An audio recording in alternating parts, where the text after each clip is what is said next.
देखा, आप तो खुद साहित्यकार हैं, इतनी बड़ी कहानीकार हैं आप। कैसे मार्गदर्शन करेंगी आप? कैसे एक प्रकार से कहा जाए कि बच्चों की भी बात रह जाए और स्कूलों की जो समस्याएँ थी इसको लेकर वो भी माफ हो, तो कुल मिलाकर के हम सब लोगों की अपील जो है प्रधानमंत्री नरेंद्र मोदी जी से है, क्योंकि इसके पहले भी उन्होंने तमाम ऐसे छोटी-छोटी जो समस्या है उसको सॉल्व किया है। कश्मीर की एक बेटी थी जिसकी एक समस्या थी, तो उसको खुद उन्होंने मन की बात में करते हुए समस्या का समाधान कर डाला। तो बहुत बड़ा एक कहा जाए कि बहुत बोझ पड़ जाएगा गवर्नमेंट को, ऐसा तो नजर नहीं आता। तो एक पॉलिसी बना ली जाए कि अगर वाकई में इनकम नहीं हुई है बच्चों के माता पिता की, तो मुझे नहीं लगता कि उन्होंने इस प्रकार से स्कूलों को दबाया बनाया जाना चाहिए। इंदिरा डांगी जी, आपके क्या विचार? में कहा जाता है, कर लीजिए। हाँ, ठीक ठीक, बोलिए बोलिए बोलिए। हाँ, लोकतंत्र के बारे में कहा जाता है कि लोकतंत्र की कमियां और अधिक लोकतंत्र से ही दूर होती। कोई दूसरा तंत्र आकर, कोई बाहर से कोई व्यवस्था आकर लोकतंत्र को नहीं सुधार सकता। लोकतंत्र सुधरेगा तो और अधिक लोकतंत्र से सुधरेगा। और अभी मैं एक पोस्टर देख रही थी आपके चैनल पर, एक छोटी सी बच्ची स्कूली एक स्लेट लिए थी और उस पर लिखा था, मोदी जी कुछ करो उपाय, किसी की शिक्षा छूट न जाए। तो अगर सुदूर देहातों के नन्हे नन्हे बच्चों से लेके राजपथ न्यूज के दुबे जी तक मोदी जी कुछ उपाय कीजिए कह रहे हैं, तो ये तो लोकतंत्र की सफलता है। पहली तो बात ये है। बहरहाल देखिए, ये ना तो दिन दो दिन की समस्या है, ना 2 4 10 लोगों की समस्या है। अगर बात करोड़ों और अरब लोगों पर हो, तो मुझे लगता है कि पूरे परिदृश्य पर, पूरे सिनारियों पर और पूरे सिस्टम पर बात की जानी चाहिए। आधी से अधिक शताब्दी, आधी से अधिक शती बीत चुकी है भारत को स्वतंत्र हुए। तो बहुत जरूरी है कि आज हम बात करें कि इतने बड़े समय में हमारी सड़कें, हमारी पुलिस, हमारे स्कूल, हमारे महाविद्यालय, हमारा सब कुछ कहाँ तक आया है। जैसे बारिश होती है, मैं आपको एक छोटा सा उदाहरण बताऊं। महानगर में रहती हूँ, जब बारिश होती है तो सड़कें थोड़ी सी देर में ऐसे भर जाती है, लगता है सड़क नहीं है, नदी है। जो निचली बस्तियां होती है उनमें तो बाढ़ जैसा परिदृश्य होता है। तो किसकी गलती है? ये तो नहीं कह सकते बारिश की गलती है कि वो बरसी। मत कहो आकाश में कोहरा घना है, यह किसी की व्यक्तिगत आलोचना है। तो आप बारिश को दोष नहीं दे सकते। आप किसको दोष देंगे?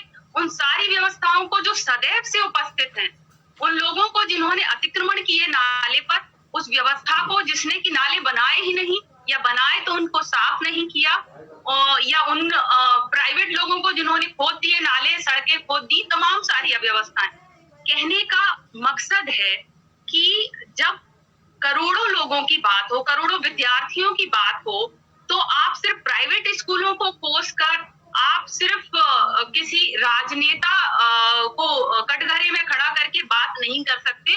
आपको उन करोड़ों लोगों की ही बात करनी होगी, उन सारे लोगों की बात करनी होगी। किसी भी समस्या के समाधान के लिए सिर्फ सरकार कभी जिम्मेदार नहीं होती। अगर सोसाइटी में बलात्कार बहुत ज्यादा हो रहे हैं, यदि सड़कों के किनारे भूखे नंगे पागल लोग पड़े हुए हैं, यदि अपराध ज्यादा हो रहे हैं, तो इसके लिए कहीं ना कहीं समाज को भी जिम्मेदारी लेनी पड़ेगी। मैं हमेशा ये कहती हूँ कि सभी जिम्मेदार हैं। एक परिवार में अगर एक व्यक्ति पीड़ित है, अपराधी है, रोगी है, तो कहीं ना कहीं उस परिवार के सभी लोगों को जिम्मेदारी या तो लेनी चाहिए, या वो उससे भागते हैं तो वो उसके लिए जिम्मेदार है, दोषी है।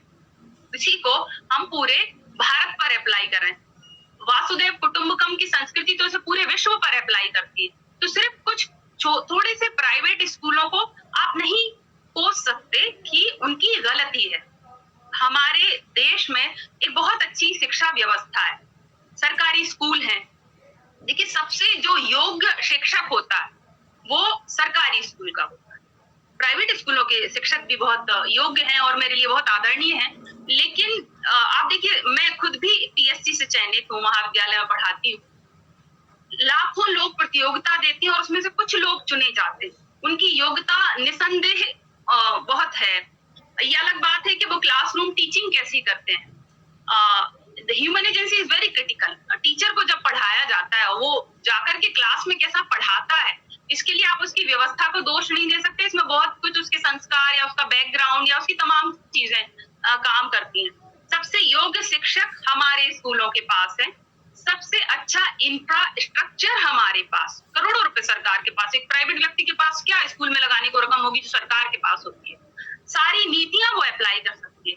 तब अब वो समय है जब हम इस पर बात करें कि कैसे हम उस व्यवस्था को, जहां पर मध्याह्न भोजन मिल रहा है, जहां पर यूनिफॉर्म मिल रही है, जहां पर साइकिल मिल रही है बच्चियों को, और मैं तो दुबे जी अलग से ये कहूंगी कि बच्चियों या बच्चों की बात ना की जाए, सिर्फ विद्यार्थियों की बात की जाए। सिर्फ ये नहीं कि हम सिर्फ लड़कियों की शिक्षा पर बात करें, हम सभी अपने देश के भविष्य की, सभी बच्चों की बात कर रहे हैं। तो उस व्यवस्था को पुख्ता बनाए बिना इस समस्या का समाधान नहीं होगा, क्योंकि आपको और मुझे या हम सबको जो हमारे आसपास हैं, किसी एक बच्चे की समस्या का समाधान नहीं करना है, हमें अपने देश की भावी पीढ़ी की समस्या का समाधान करना है। तो मुझे लगता है कि सरकार के रोल के साथ साथ इसमें एक सामाजिक जिम्मेदारी भी।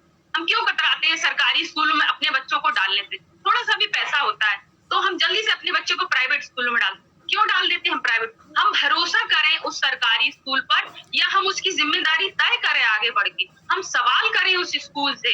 हम आरटीआई में लोग कितनी दरखास्तें लगाते हैं, जिसकी किसी अधिकारी से दुश्मनी होता है वो तो 50 दरखास्तें लगाता है, बड़ी सरलता से सस्ते में निकल आते हैं क्योंकि आंसर। हम क्यों नहीं अपने आसपास की आंगनबाड़ियों और सरकारी स्कूलों के लिए दरखास्त लगाते हैं कि हाँ मेरा बच्चा पढ़ता है और उसकी ऐसी पढ़ाई होती है। मेरा कहने का आशय ये है कि हमें अपनी सामाजिक जिम्मेदारी लेनी होगी, उसके बिना चीजें नहीं